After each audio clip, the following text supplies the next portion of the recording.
Welcome to the Science of Success with your host, Matt Bodner. Welcome to the Science of Success. I'm your host, Matt Bodner. I'm an entrepreneur and investor in Nashville, Tennessee, and I'm obsessed with the mindset of success and the psychology of performance. I've read hundreds of books, conducted countless hours of research and study, and I'm going to take you on a journey into the human mind and what makes peak performers tick, with a focus on always having our discussions rooted in psychological research and scientific fact, not opinion. In this episode, we discuss the secret lessons hostage negotiators around the world use to win the day, how to understand and influence people's emotional drivers, the two words that can transform any negotiation, the biggest hallmarks of powerful master negotiators, and much more with the FBI's former lead international kidnapping negotiator, Chris Voss. This interview is amazing. Because the Science of Success has spread across the globe with more than 550,000 downloads, listeners in over 100 countries, hitting number one new and noteworthy, and more, I give away something awesome to my listeners every single month. This month, I'm giving away a $100 Amazon gift card to one lucky listener. All you have to do to be entered to win is to text the word SMARTER, that's SMARTER, to the number 44222. Again, that's SMARTER to 44222 to be entered to win. And if you want 10 extra entries into the giveaway, all you have to do is leave a positive review on iTunes and email me a screenshot of that review to matt@scienceofsuccess.co. That's matt@scienceofsuccess.co. Lastly, if you're an international listener and you can't text that in, all you have to do is go to our website, scienceofsuccess.co, and join our mailing list. In our previous episode, we talked about execution, how to break down big goals into actionable steps, how and why Neil Patel hired a mama for himself, the 10-minute rule that could help you achieve big productivity gains, how to optimize your life to free up huge amounts of time, and more with Neil Patel. If you think you need help executing on your goals, listen to that episode. Today, we have an incredible guest on the show, Chris Voss. Chris is the founder and CEO of the Black Swan Group, an adjunct professor at Georgetown and the University of Southern California. During his 24-year term with the FBI, where he most recently served as the FBI's lead international kidnapping negotiator, Chris worked with approximately 150 different kidnappings worldwide, from the Middle East to Haiti, including a number of high-profile kidnappings. He also has been trained by the FBI, Scotland Yard, and Harvard in the art of negotiation, and negotiated with the likes of terrorists, hostage takers, and bank robbers. Chris, welcome to the Science of Success. Thank you very much. Happy to be here. Well, we're super excited to have you on. So you obviously have an incredible background. Tell us a little bit about your story and kind of how you got down this path. You know, there I was walking through the cornfields of Iowa when I realized that I had to be a hostage negotiator. No.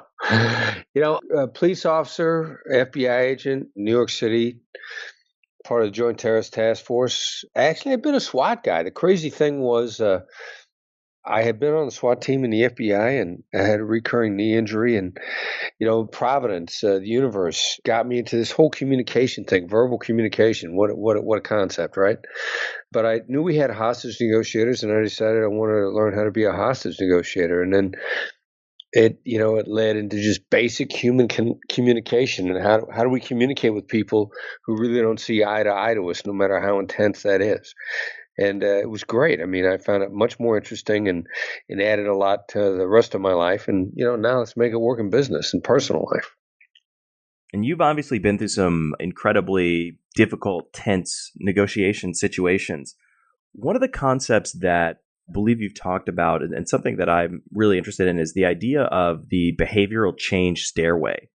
Could you explain that concept a little bit?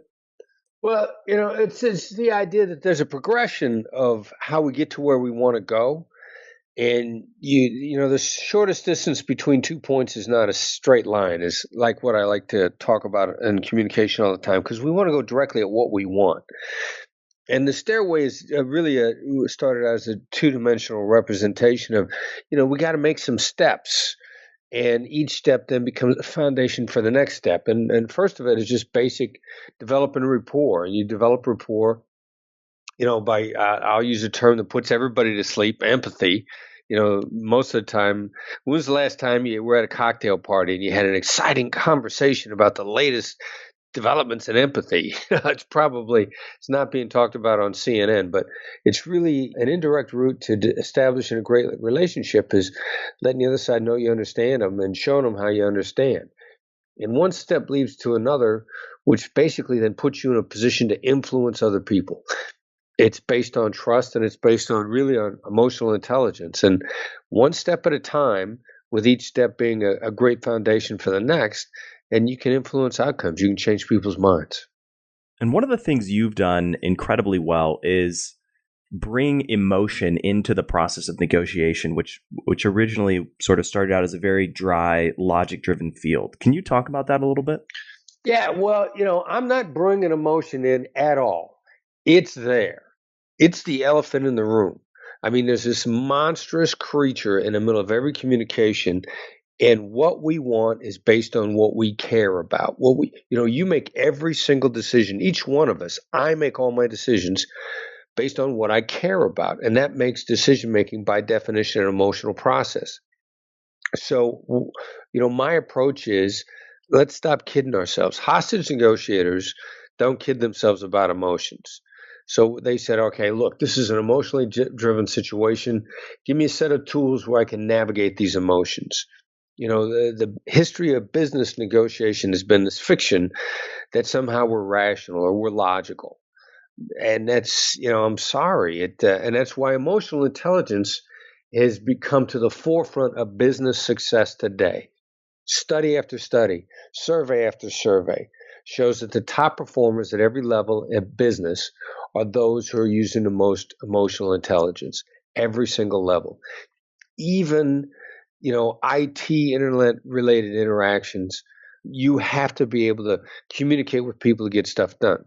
And so give me the tools from hostage negotiators, the tools that are designed for maximum success in emotions. And do they apply to our business and personal life? Absolutely, because we're driven by what we want.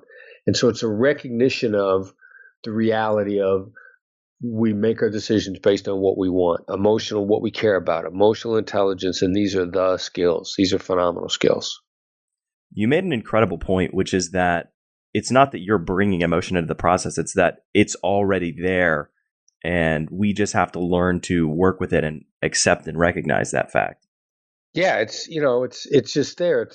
I used to have to try to make the case for it, and scientists don't understand what hold together the universe, and because they can't measure it, they say, well, there must be something out there called dark matter. It must be dark matter.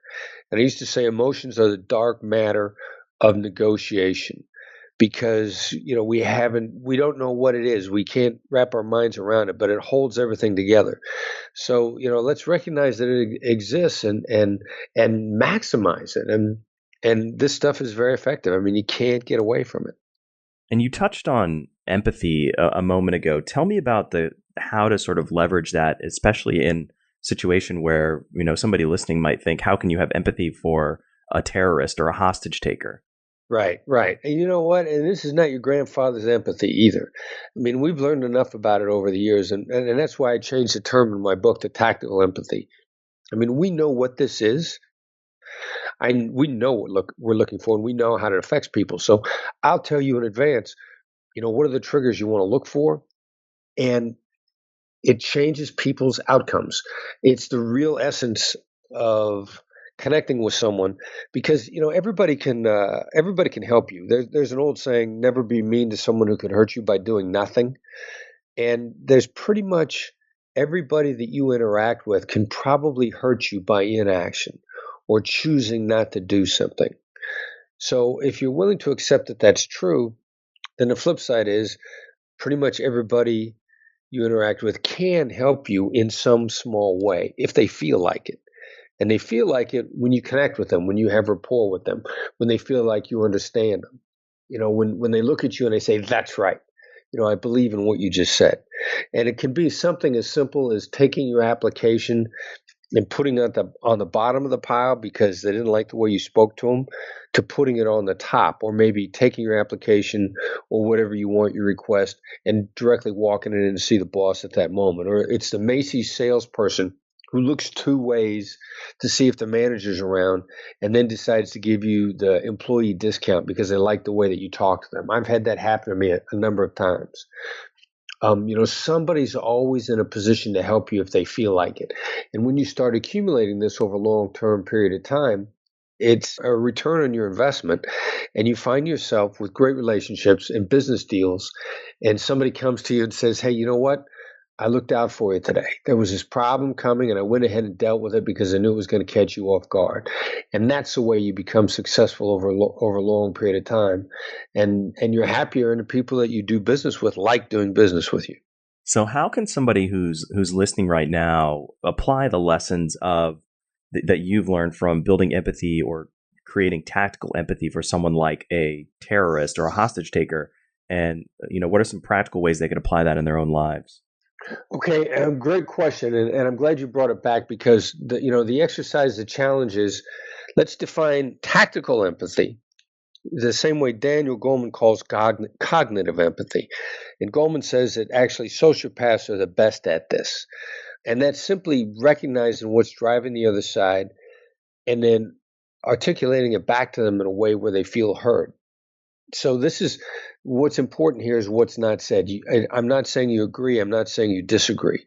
If I neither agree nor disagree with your position, if I simply understand where you're coming from and recognize it, that gives me the ability to have empathy with anybody. I can know what drives you without agreeing with it. And I can have empathy with a terrorist, sympathy for the devil, empathy with a terrorist.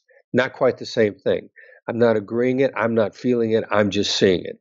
And because of that, I can tell you what Jihadi John, the killer from ISIS, I can tell you what drives him. And as soon as I know what drives him, because I simply recognize it, now I can influence it, I can move it, I can change it. I might not be able to change it a little. I might be able to change it a lot, but I'm greedy in my influence, and I'm very particular. My dollars are scarce. So I'm not spending my dollars when I can spend emotional intelligence and change the outcomes at the same time. And with that, it gives me the power to have influence on anybody on the planet. Might not be a little, might be a lot.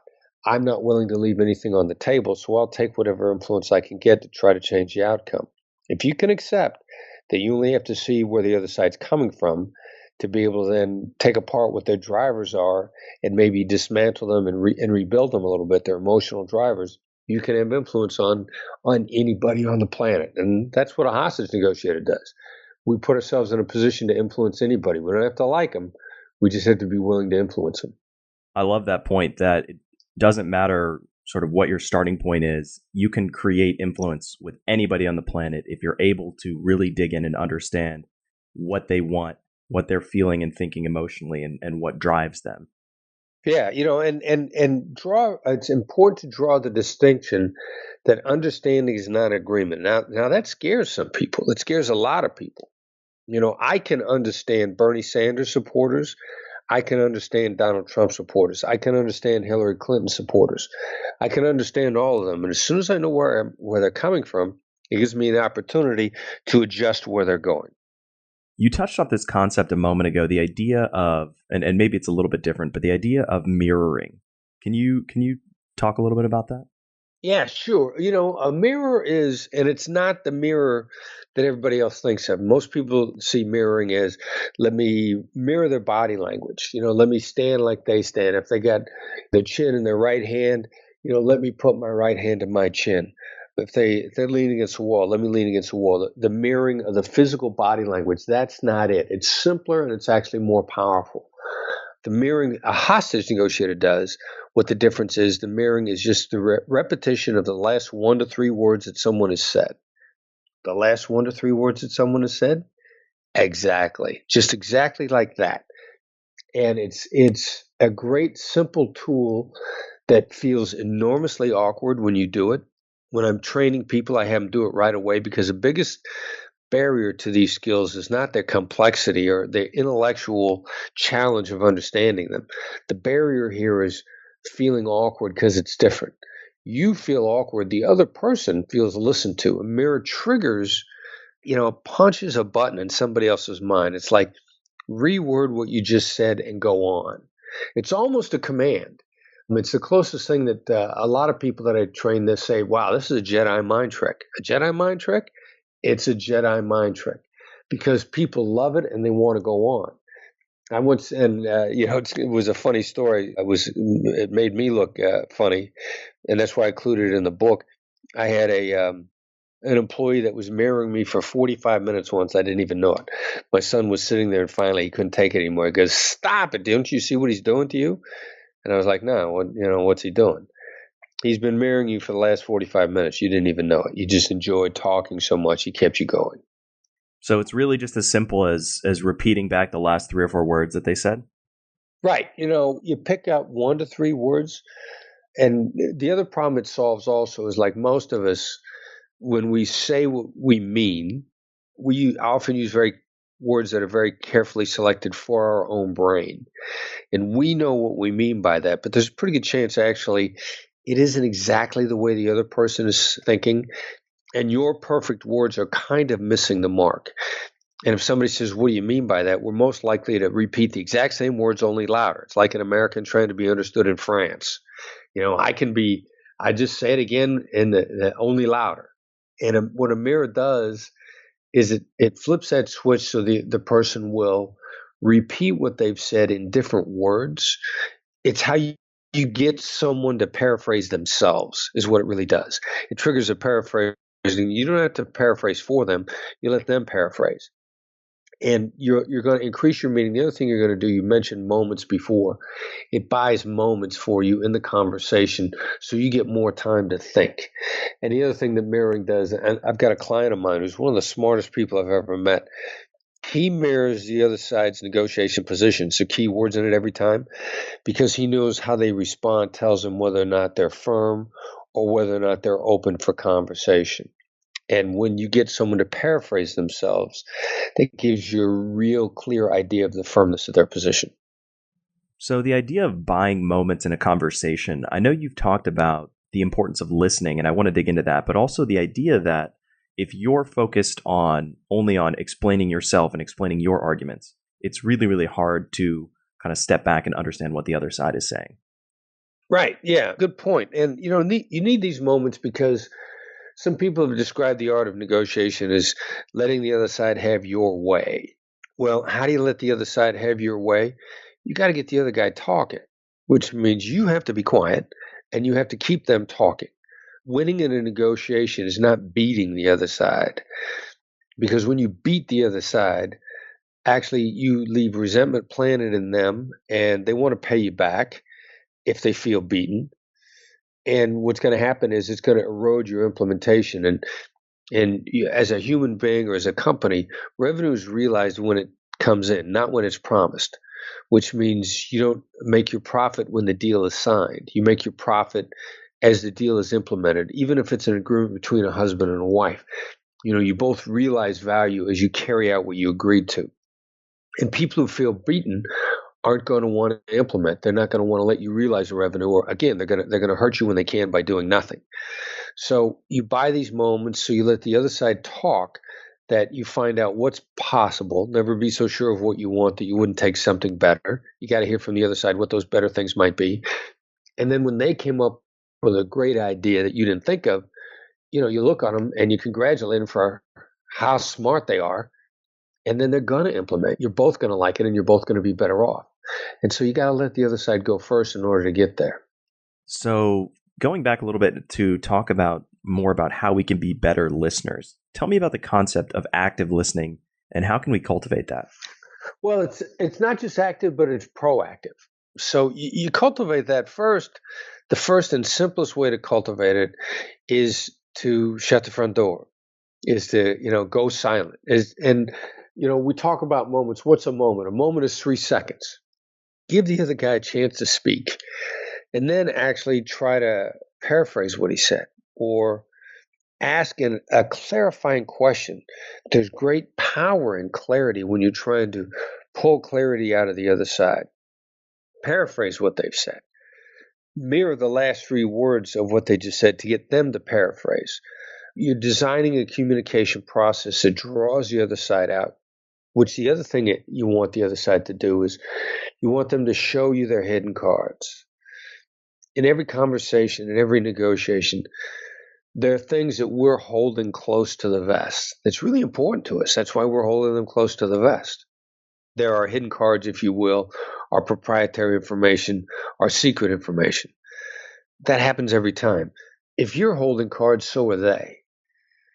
And where the real magic lies is where those cards overlap.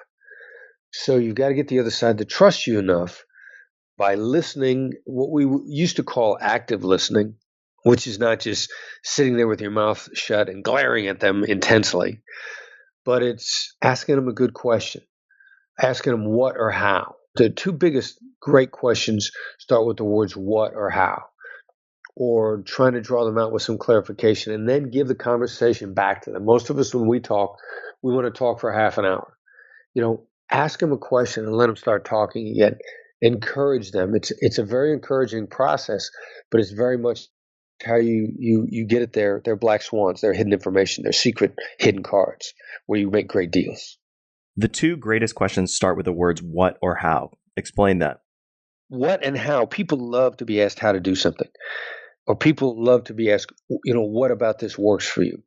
Of the list of open-ended questions that you could use, what and how are the most powerful because they make the other side feel good. In many cases, what you've just done, though, is, especially with how, you've caused them to take a look at the overall situation and the context of it. And you've also caused them, one of my first favorite way of saying no is, how am I supposed to do that? Now, there's two things about saying that. First of all, it's those words. But secondly, and even more importantly, is your tone of voice. Because people can either feel like you're asking for help or you're making an accusation. I can say, how am I supposed to do that when you present me with a difficult challenge that I can't accomplish? Or I could say, how am I supposed to do that? Exact same words, completely different meaning, which is an accusation. And I'm signaling that I don't like what you want, and maybe even that I don't like you, which is bad for the communication. So the how question is one of the most flexible things, combined with tone of voice, to draw the other side out, or even to set a boundary and say, look, I can't do that. And I need you to take a look at the whole context here. And I need you to look at me when I say, how am I supposed to do that? And that lets you know that I want to cooperate with you, but what you just put on the table just doesn't work. And you touched on this in that explanation. Tell me more about open-ended questions and why they're so important. Well, they invite the other side to talk. They show that you're willing to listen. And they are the most flexible overall. You can actually, and some people have been running circles with the how and what questions. So how you follow up a how and what question is extremely important also. Every CEO on a planet has been asked, what keeps you awake at night? And they're tired of that question. Not that they're tired of the question, but as soon as they're done answering, the person that asked them doesn't listen to the answer in any way, shape, or form. And that gets us back to a little bit of the active listening or the proactive listening I talked about before. Somebody answers your question, somebody answers your how or what question. You've got to show them that you were paying attention and that you just didn't have a preset list of things that you want to say regardless of what their response is. But there's a list of what's called the reporter's questions, so who, what, when, why, how, and where. And the how and what questions actually invite the longer answers. If I ask you when, where, who, those are all very short answers, very concise answers. They don't invite a lot of conversation. If I ask you why, even when I want to know why, you feel accused. Why did you do that? Why did you wear that shirt? Why did you get up at 7 o'clock this morning? It's one of the advantages I have as a hostage negotiator, is having to use these skills literally every culture on a planet. Interesting side note, every hostage negotiation team, whether they're in Japan, whether they're in China, whether they're in Nigeria, whether they're in Latin America, use the same skills. And these skills have been road tested in every culture, and they work on us because we're human beings. The why question in every culture on the planet, we always ask why when we think someone's doing something wrong. And we're like battered children for why. We always feel accused. And so that's why we knock that off of our list of questions asked. Now, you may need to know why. You just turn it to a what question instead of saying, why did you do that? You say, what made you do that? So if you throw all the rest of these out, you're left with the what and how questions, and they're the most powerful. Tell me the story of Jose Escobar's kidnapping. We used to use Jose Escobar was really when we moved completely away from the classic proof of life question, what was the name of Jose's first dog when he was a kid? The what questions that are designed to elicit a one-word answer. And there are security questions for our computer. There are security questions for our bank accounts, our credit cards. It's a question that sounds like an open-ended question. It's usually a one or two-word answer, and only one person on the planet can answer it. That used to be the proof of life question. And we realized that, we weren't getting long answers. We didn't get that much out of it. It was real easy for the other side to answer it. Took no effort on their part. And bang, bang, we proved somebody was alive, but we really didn't get anywhere else. And we switched that to, how do we know Jose's alive? And how are we supposed to pay you if we don't know he's alive? And that massively changed the dynamic, because the other side, killers, terrorists, murderers, it made them stop and think. It made them look at the context. It made them look at us. It accomplished all the things that we want a good how question to do. And the thing that I realized more than anything else was, because the eternal dilemma in business is, how do you get to the decision maker? Well, kidnapping organizations are businesses. And the decision maker is never the negotiator, just like every business negotiation. We found out after the fact was we kept asking the representative, the negotiator of the group, acting on the decision maker's behalf, how do we know Pepe's alive? How are we supposed to pay if we don't know he's alive? Their representative kept going back to the jungle and huddling up with the rest of the kidnappers, saying, this is what I'm being asked. This is the answer I've been giving. I just want to know if this is the best way for us to proceed based on the question. And they spent a tremendous amount of time, we found out afterwards, talking about whether or not they were going to take Jose to town and put him on a phone.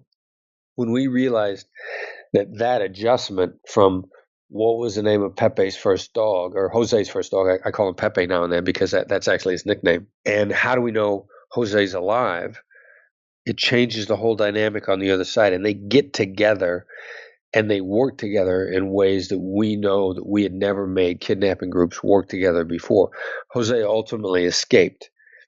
And part of us getting them to work together and slow the situation down contributed to his opportunity to escape. So that was our adjustment, getting away from one-word answers to the how question, and we gained a tremendous amount of power over the other side when we did that. And how can that same proof of life concept be applied in a business context? Yeah, it's a great question. And it gets us back to, in business, the primary objective is to get to the decision maker, get past the blocker, get to the decision maker. That's faulty because, first of all, it treats the blocker, who's an important player on their team, as if they need to be dismissed. And that sends a bad signal, and it sets your blocker up as actually a deal killer on down the line. Because never be mean to someone who can hurt you by doing nothing. As soon as you're dismissive of the blocker now begins to slow you down, or chooses to let you be hurt by things that they can hurt you with inaction. So we need that blocker. We need to feel the blocker to feel included to get to the decision maker. And the how questions begin to involve the blocker in our solution. When you're talking to the blocker in business, the representative, the sales rep, the secretary, whoever it might be, you want to ask things like, how are your objectives proceeding with your company? I mean, how can we work with you so that everybody is better off? How does what I propose fit into what you guys are trying to accomplish?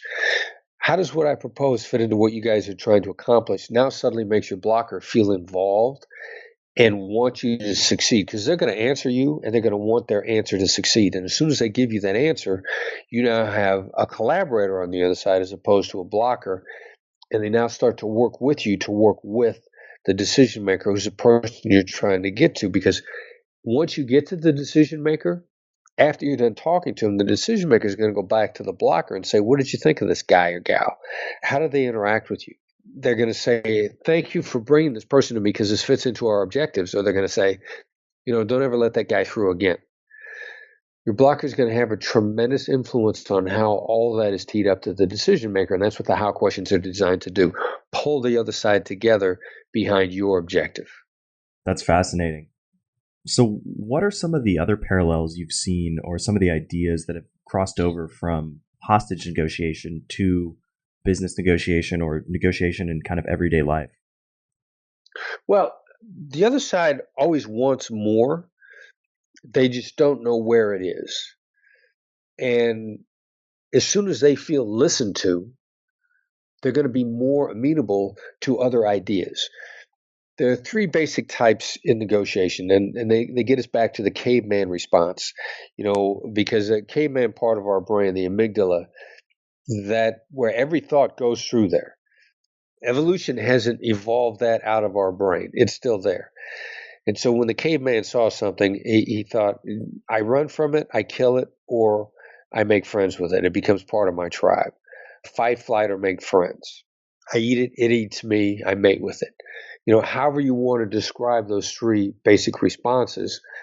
But in each one of those responses, coming to an agreement is a secondary benefit. There's always something more important to the other side than coming to an agreement. And part of that is always in being understood. So if I can gain leverage on you, if I can get more of what I want by not spending a dime, but by simply letting you know I understand, then I open up the opportunity to get more for me and to have you like it. Stuart Diamond wrote a book that I love the title of. It's called Getting More. It sounds very selfish, but it's in fact, what we all want. We all want to do better. Getting more is also about having, from my context, it's also getting more by having better relationships, by having someone want to collaborate with you, by having the same person want to do business with you again, instead of you needing to search for new business counterparts all the time. I have tremendous respect for Donald Trump and what he's accomplished as a negotiator and as a businessman. Understand that he has to change his business venues every few years with this very aggressive approach because people get tired of that aggressive approach. When was the last time he put up a building in New York City that came anywhere near to Trump Tower, the Grand Central Station? Magnificent pieces of real estate that he did back in the 80s.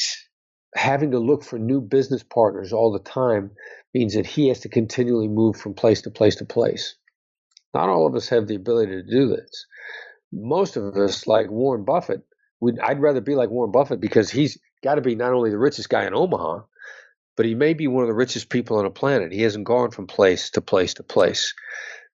And not all of us want to move from place to place to place, almost as if we're in the witness security program.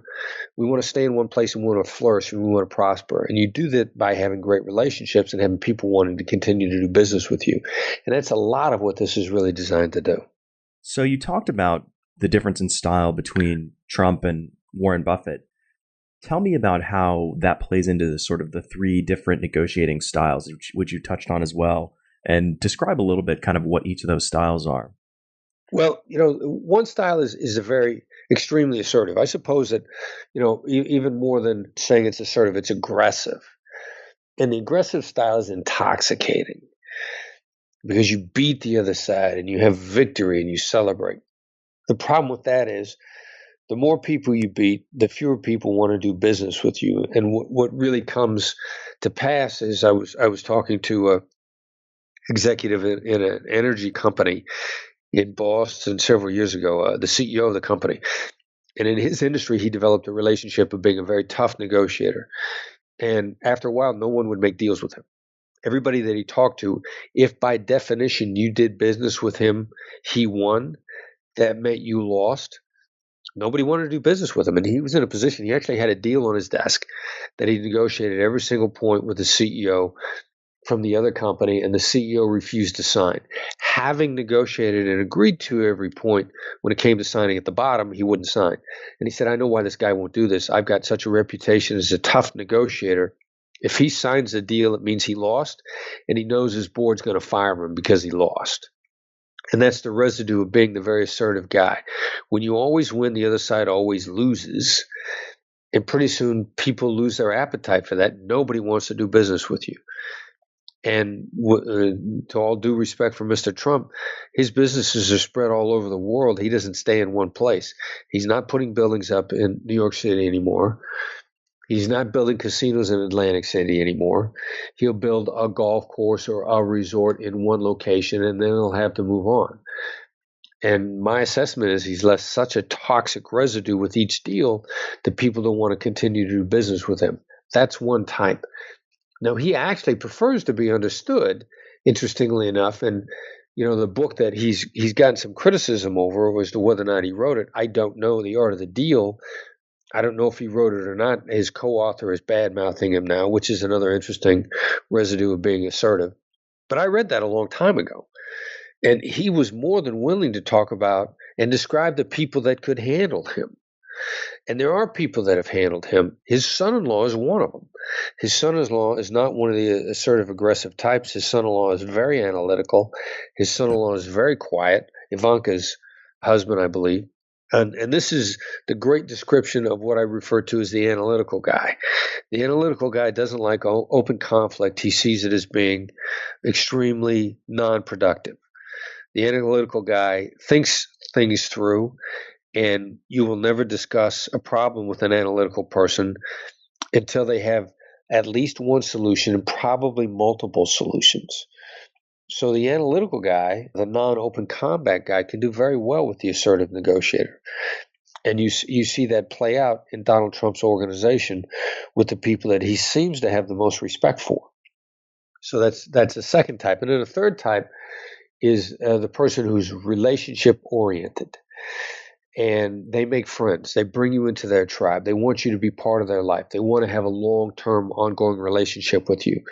They're likable. And there's an interesting statistic that people who are likable, you're 6 times more likely to make a deal with someone you like. And that becomes a very strong tactic to be brought into a negotiation. You can understand that if you're likable, people want to do business with you. That sounds crazy, right? Why would you want to do business with somebody you like as opposed to somebody who feels like that they got punched in the face by you? So likability is a third core attribute. And in my view, the great negotiator combines all 3 types. The great negotiator is assertive without being aggressive.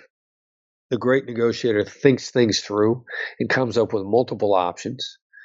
And the great negotiator develops a good relationship with you and is very likable, and you want to continue to do business with them. So whatever your default type is, I'm here to tell you, don't discard it.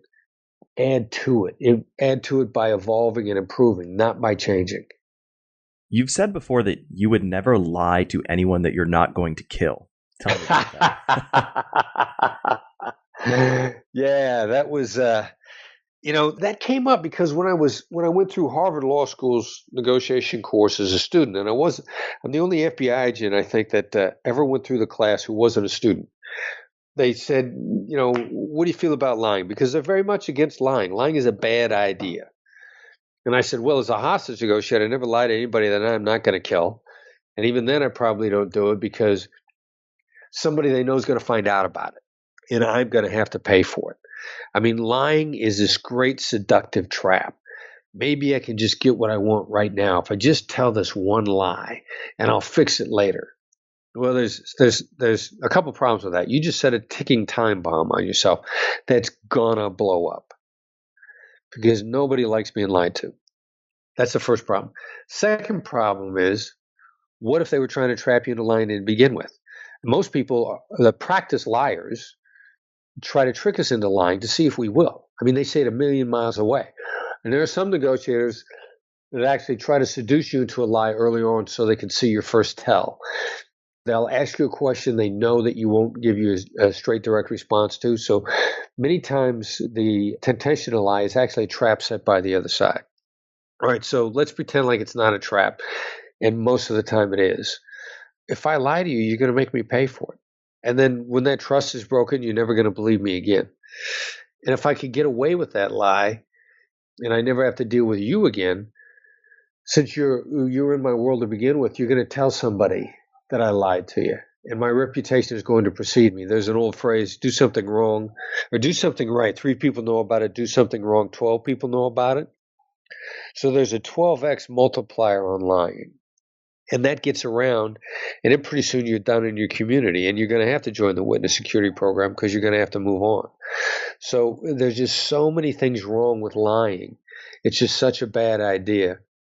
I'm not interested in letting myself in for those kind of problems. So how do you feel about compromise in a negotiation? You knew you were going to ask me that question. I hate compromise. The spirit of compromise is a great thing. The practice of compromise is a bad thing. The best descriptor for compromise is I got this great gray suit on, and I'm not sure whether or not I want to wear black shoes or brown shoes, so I compromise and I wear one black and one brown. That's compromise. I'm not sure if you're right. You're not sure if I'm right. We'll take a little bit of each one's idea, and let's put it together and see how it works. And a lot of times compromise is a little bit lazy. Like, I'm sorry for those of you that compromise, but take a little more time. Find a better outcome. Compromise is watering down solutions. Compromise, and then the secondary part of the problem with compromise is we always feel losses twice as much as we feel equivalent gains. So when I compromise, I feel I've given in and I've lost something, and it's going to sting me. And for me to feel even with you, I need you to lose too. Compromise is a path to lose-lose. And then if a loss feels twice as much as an equivalent gain, if I lost 5, I want you to lose 10. And if I make you lose 10, then when you lose 10, you're going to want to make me lose 20 to get even. And it's this vicious spiral. And I've heard a lot of people describe negotiation as, well, we were both unhappy, so then I know it was a great deal. That's not what I want. I don't want to be unhappy with the deal, and I don't want to have a deal where I'm not satisfied till I make you feel unhappy. It becomes this vicious spiral.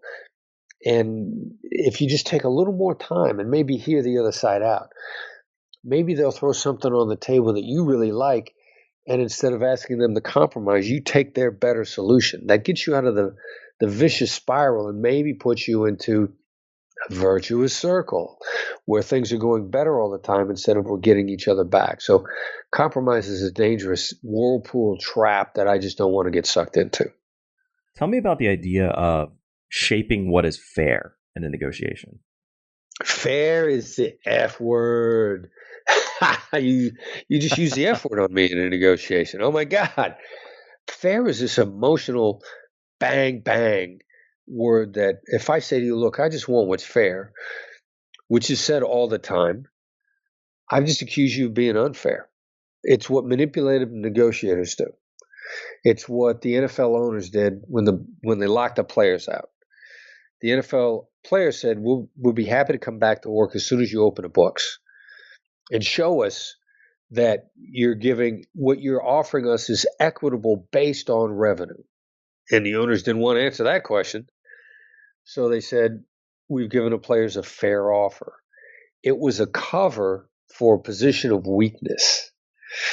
We use the F word, the word fair, when we're afraid we can't defend our position, but somehow we're losing. So it's actually a great tip of the iceberg window into what's going on with the other side. Nobody ever uses the word fair when they're coming from a position of strength, ever.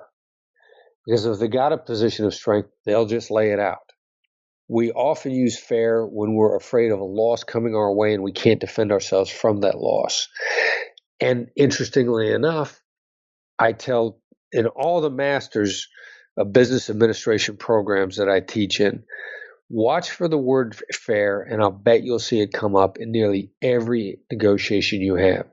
And I'll be darned if that isn't true. So people are covering positions of weakness all the time. And fair is the word that comes up more frequently than price, and is always an indicator of the other side's feelings of insecurity. That's fascinating. I love that idea that when somebody starts talking about fairness, it's really a tell for weakness or lack of strength. Yeah, it is. It is. So changing gears a little bit, and this is something I'm fascinated about. Tell me about the Chase Bank robbery.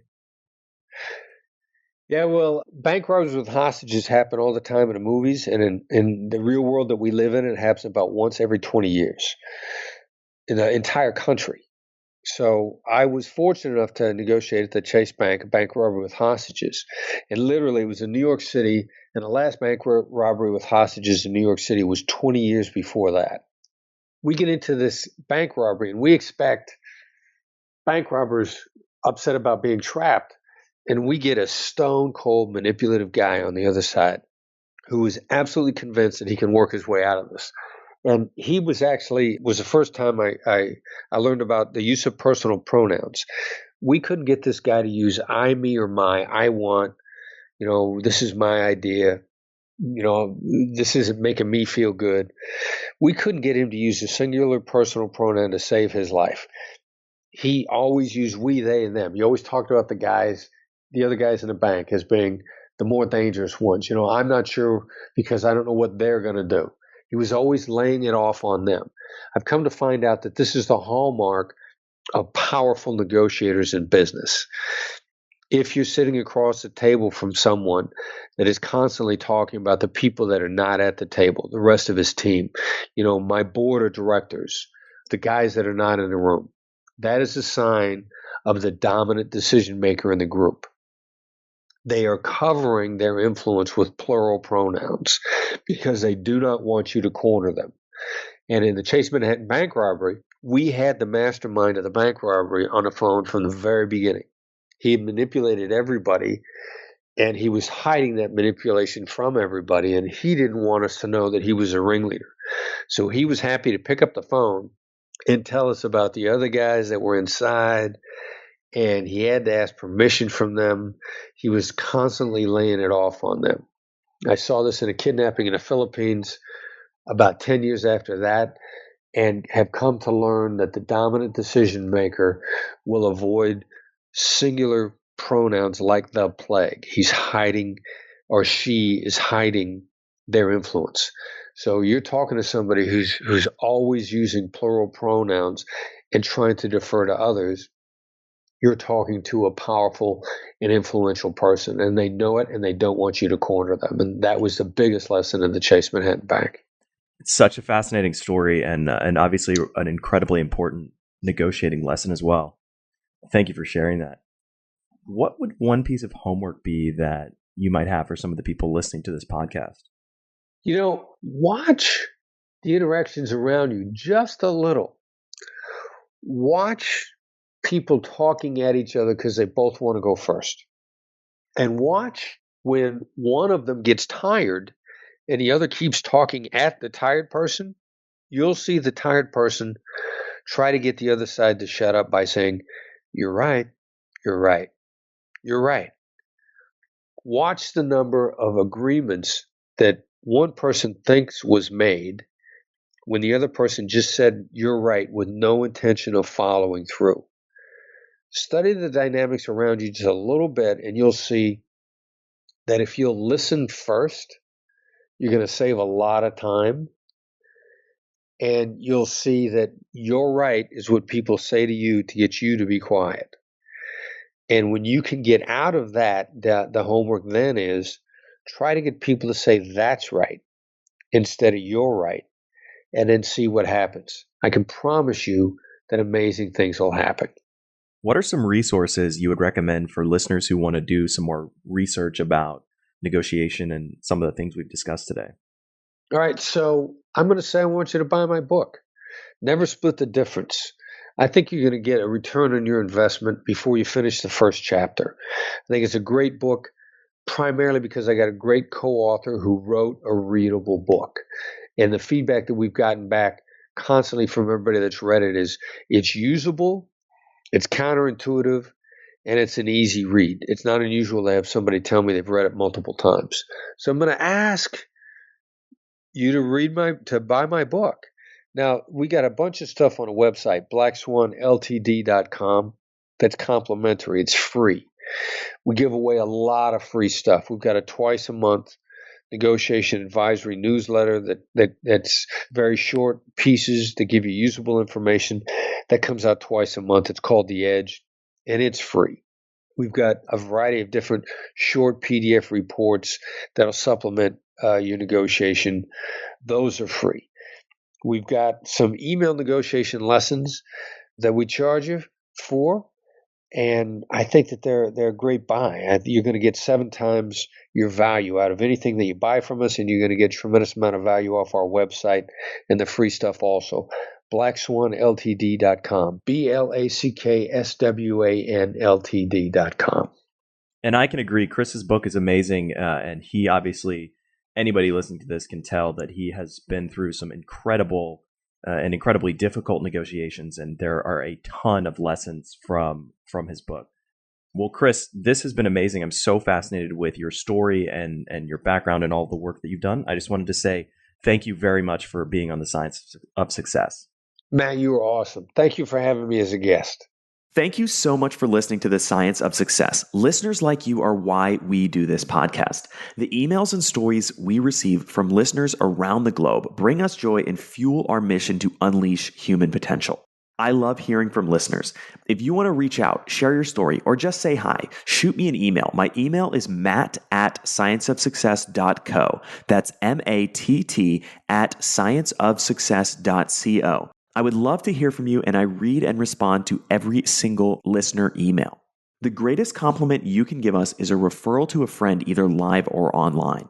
If you enjoyed this episode, please leave us an awesome review and subscribe on iTunes. That helps more and more people discover the Science of Success. And as a thank you to you for being awesome listeners, I'm giving away a $100 Amazon gift card. All you have to do to be entered to win is to text the word SMARTER, that's SMARTER, to the number 44222. Or for international listeners, just go to our website and join our email list. Thanks again, and we'll see you on the next episode of The Science of Success.